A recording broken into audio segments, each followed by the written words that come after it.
Okay, let's make these cute dingle earrings. So you're gonna need your tools that come with the kit. I have my round nose pliers, my clippers, my cutters, and then my snub nose pliers. I got the feathers from here. I think they're gorgeous. I love them. I got some turquoise chip beads, and then I have my fish hooks.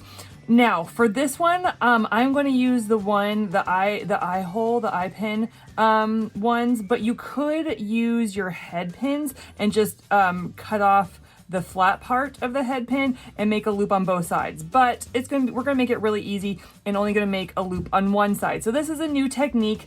If you've never done this before, go easy on yourself. It takes some time to learn, but once you get it, you're gonna love it because you're gonna use this technique for a lot of things. And so you're going to take your head pin, right?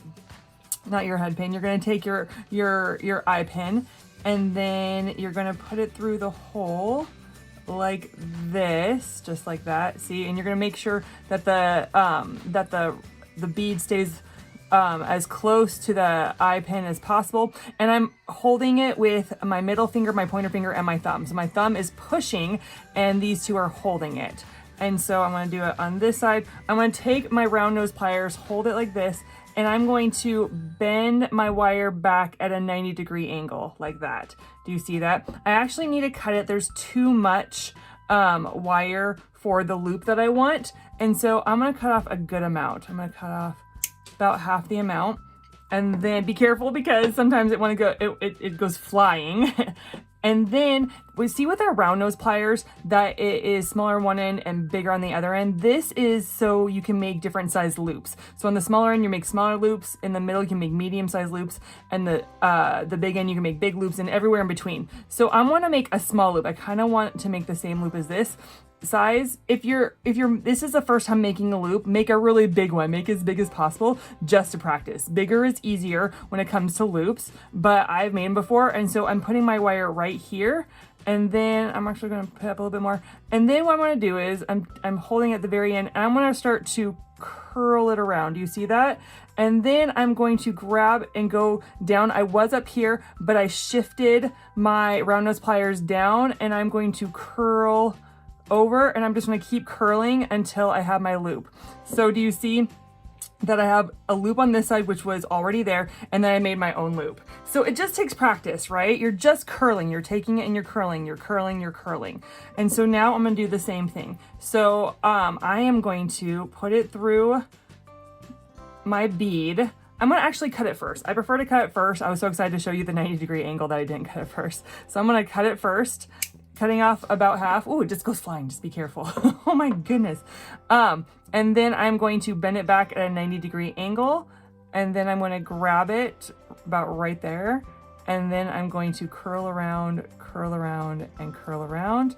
And then you don't have to close it up quite yet. It's okay if it's open because we're going to connect it to our hooks and then the feather. And so I'm going to, and if it's not, if it is already like put together like that, the loop, then you can just open it just a little bit. I'm going to place my feather on there, and now I'm going to close it up. I'm going to close it up so that the wire is touching like this. See, this is your loop, and the wire needs to be touching like this. Don't go like this, because if it's crossed, then it's easier for your feather to come out or your hook to come out. You need to make sure that the wire is touching like that. And so I did here.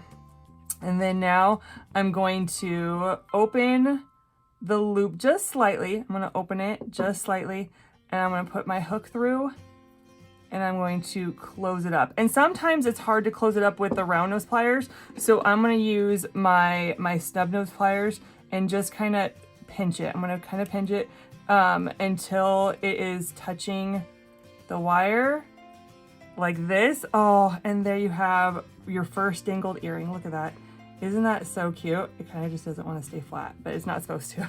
Isn't that so cute? Now I'm going to do the exact same thing with the other guy. So we're going to, you can open this up. Did you know that?